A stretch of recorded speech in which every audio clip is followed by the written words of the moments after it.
पधारिए राजन। हर्ष तो देखे कोई हमारे लज्जाहीन देवर के मुख पर।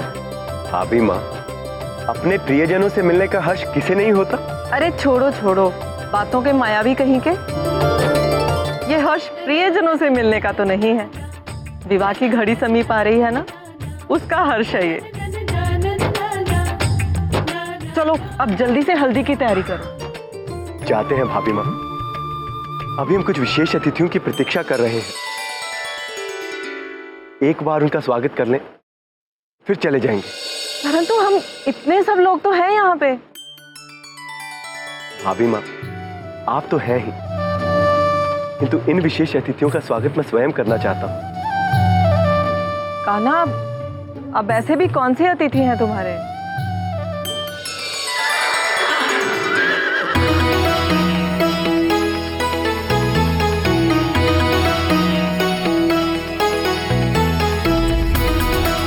भाभी माँ, वो जिनके कारण रुक्मणी संसार में है।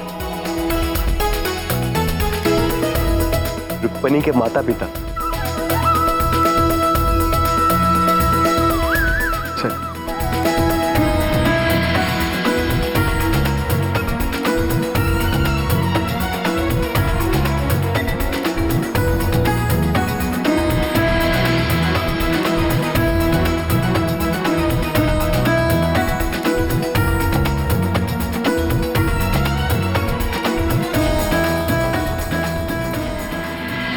प्रणाम माँ। आयुष्मान भव। प्रणाम पिताश्री। यशस्वी भव।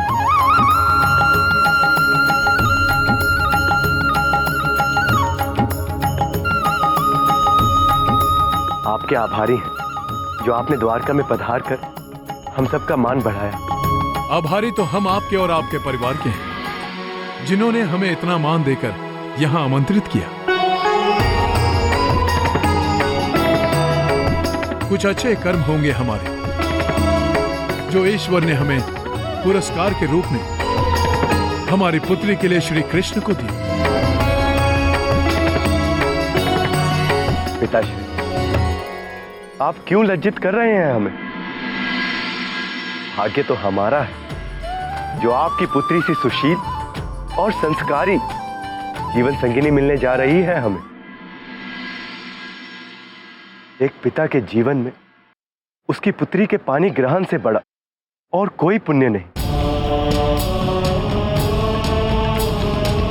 द्वारका एक पिता से उसका ये पुण्य उसके जीवन का सबसे बड़ा अधिकार कैसे छीन लेती?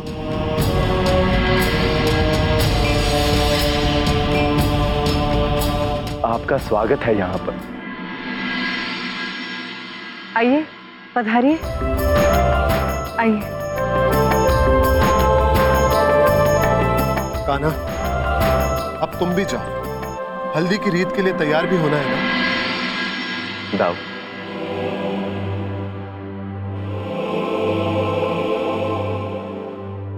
अभी हमें एक और विशेष अतिथि का स्वागत करना है, उसके बाद।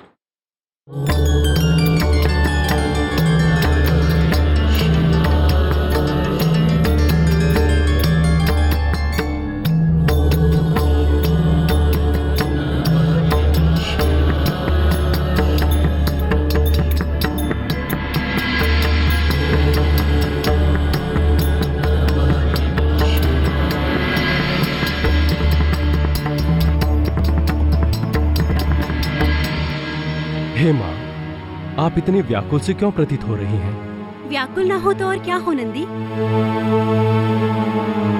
आज पृथ्वीलोक पर वो क्षण आ रहा है जो सहस्त्र युगों में एक बार आता है। आज भगवान विष्णु के अवतार का विवाह माँ लक्ष्मी के अवतार के साथ है। प्रभु अपनी तपस्या में बैठे हैं, अगर उन्हें उठाएं तो न जाने क्रोधित होकर हमें क्या दंड दे, और अगर ना उठाएं तो इतना बड़ा सुअवसर निकल जाए। हे माँ, यदि आप जाने के लिए इतनी ही आतुर हैं, तो हम प्रभु को अभी तपस्या से उठा देते हैं। किंतु उनका क्रोध। माता, वो तो आप हैं ना, आप ही रक्षा करिएगा हमारी।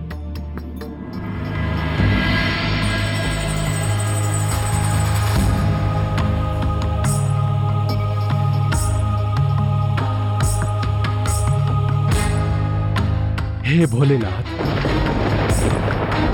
हे भूतेश्वर,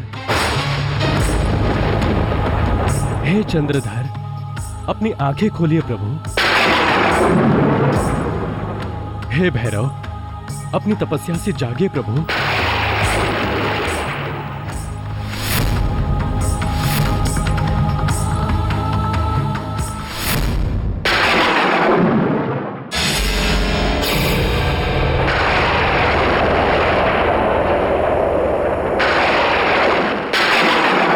नंदी, हमारी तपस्या भंग करने का कारण बताओ। कारण अति विशेष और आवश्यक हो, अन्यथा दंड के लिए तैयार हो जाओ। क्षमा चाहता हूं भोलेनाथ, किंतु कारण विशेष ही है। धरती पर श्री कृष्ण का मां रुक्मणी के साथ विवाह हो रहा है और माता पार्वती इस विवाह में सम्मिलित होना चाहती हैं। किंतु आप तपस्या में लीन थे, अतः तो वो शुभ घड़ी आज है।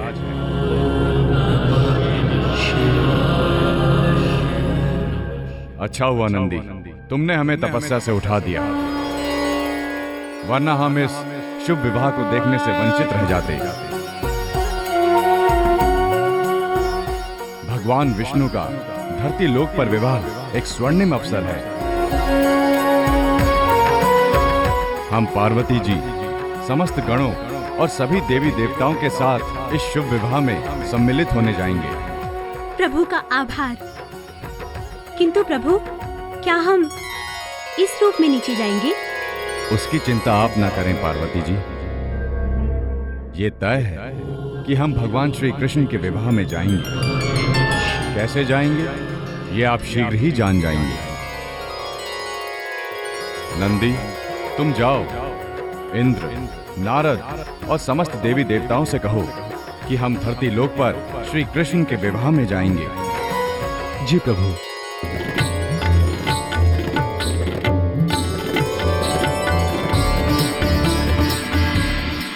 देवराज इंद्र को हमारा प्रणाम।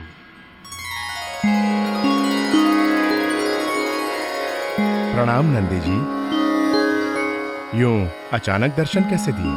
प्रभु शिव शंकर के आदेश पर मैं आपसे मिलने आया हूं।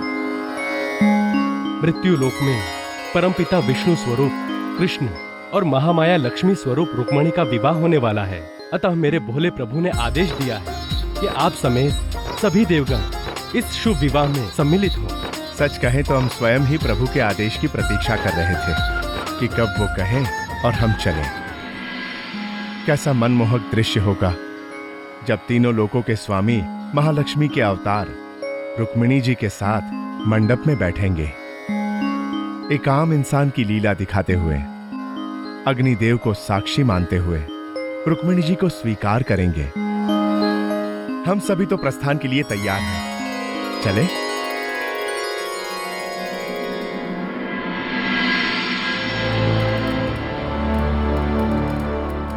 रुक्मिणी, बैठो बेटा। रुक्मिणी, क्या बात है? हमें तो लगता था कि मुरलीधर के साथ अपने विवाह का सपना पूरा होता देख तुम्हारे चेहरे से मुस्कुराहट हटेगी ही नहीं। अब तो सब कुछ ठीक हो गया है, अब क्या दुख है? माँ, सपना पूरा होते भी अधूरा सा लग रहा है।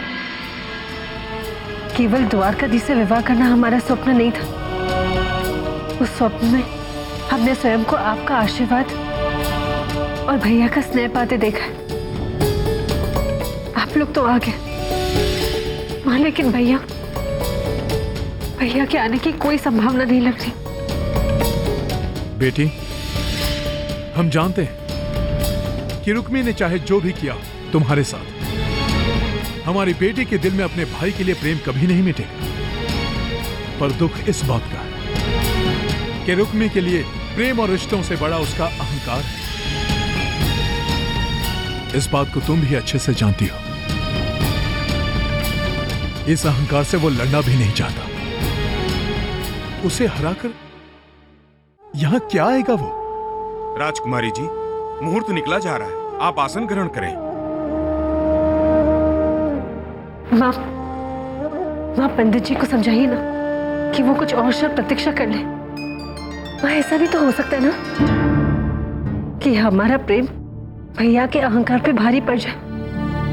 क्या माँ ऐसा भी हो सकता है कि देवी देवताओं को हम पर दया आ जाए और वो कोई ऐसा चमत्कार करे कि हमारे भैया हमारे पास आ जाए।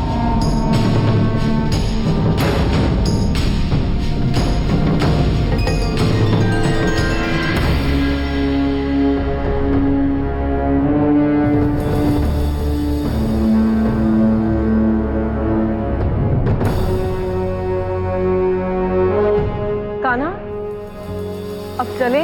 हल्दी के लिए कितना विलंब हो रहा है। भाभी माँ, बस कुछ क्षण और।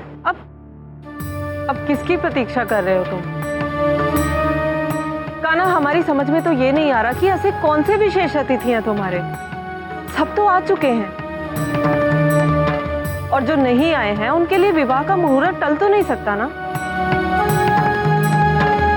कान्हा, मिथ्या आशा करने से कोई लाभ नहीं है कान्हा। उसका क्रोध और अहंकार उसे यहां पर आने नहीं देगा। दाऊ, मेरा यह विश्वास है, यदि क्रोध और अहंकार मन के भीतर का विष है तो प्रेम उस विष को समाप्त करने वाला अमृत। मुझे अपने विश्वास पर विश्वास है दाऊ। रुक्मी अवश्य आएगा।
द्वारका पूरे सम्मान के साथ आपका स्वागत करती है रुक्मी।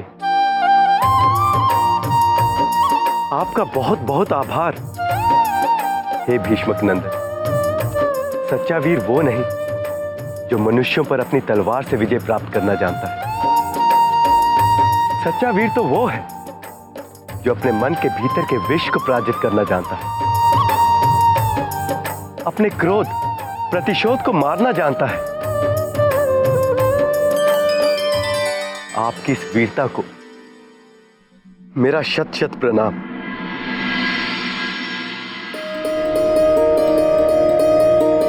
आपका स्वागत है रुक्मी। बहुत प्रसन्नता हुई ये देख कि आपने ना केवल हमारे आमंत्रण का मान रखा, अपितु पूरे संसार को यह दिखा दिया कि आप अपनी बहन से कितना प्रेम करते हैं।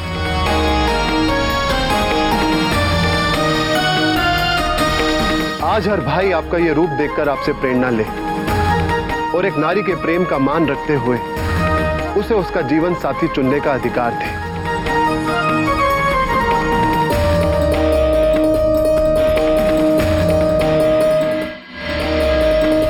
एक बार पुनः आपका आभार भीष्मक पुत्र। हे शूरवीर बलराम, हे द्वारकाधीश, आभार तो मुझे करना है आपका। इतना बड़ा पाप करने से बचा लिया आपने मुझे। आज नहीं तो कल हमारा क्रोध शांत होता तो कैसे क्षमा कर पाते हम अपने आप को। अपने अहंकार और क्रोध में हम भूल गए थे कि रुक्मिणी मात्र हमारी बहन ही नहीं बल्कि एक मानव भी है। उसे भी अपना जीवन स्वतंत्रता से जीने का अधिकार है। कैसे क्षमा कर पाते हम अपने आप को जब वर्षों बाद हमें ग्लानि होती कि हम अपनी बहन के विवाह में सम्मिलित नहीं हो पाए। इस विवाह में हमारे आने या ना आने से किसी को भी हमारी कमी नहीं खलती, किंतु हमारे जीवन में हम एक महत्वपूर्ण हिस्सा रिक्त पाते।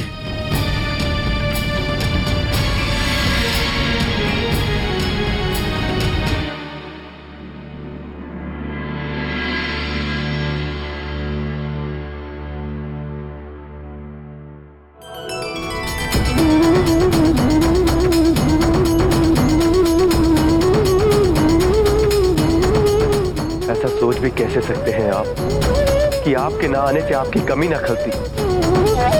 यदि ऐसा होता तो महाराज बलराम स्वयं आपको निमंत्रण देने ना आते।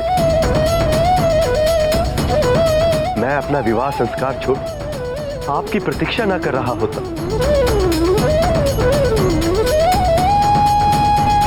और सबसे बड़ी बात, आपकी बहन रुक्मिणी, जाइए और देखिए उससे कैसे रह रहकर उसकी आंखें भर रही हैं, कैसे हर देवी देवता को पुकार लगाकर वो बस इतना ही कह रही हैं कि कोई चमत्कार हो जाए और आप यहां आ जाएं। हे रुक्मिणी, रुक्मिणी के लिए चाहे मैं जो कुछ भी हूं, लेकिन उसके जीवन में आपका स्थान कभी नहीं ले सकता। विश्वास कीजिए मेरा, यदि आप ना आते तो ये हर्ष अधूरा ही होता।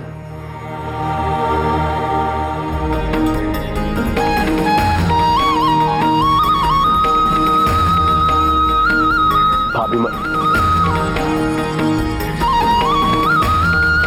आप इन्हें रुक्मिणी के पास ले जाइए। भाई बहन मिलकर संतोष कर लें। आइए, पधारिए।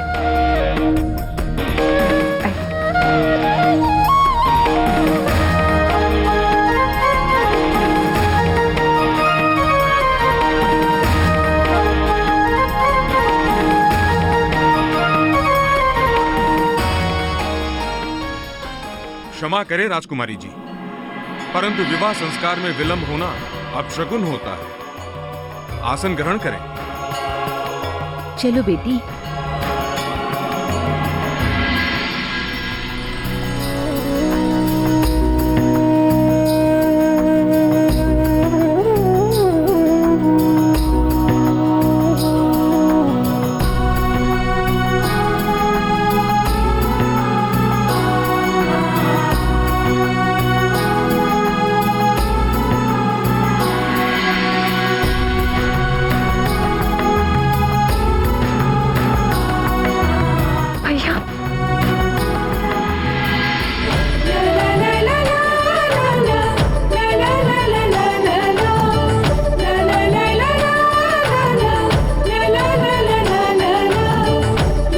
क्षमा कर दीजिए बहन, हमने आपको बहुत दुख पहुंचाया है।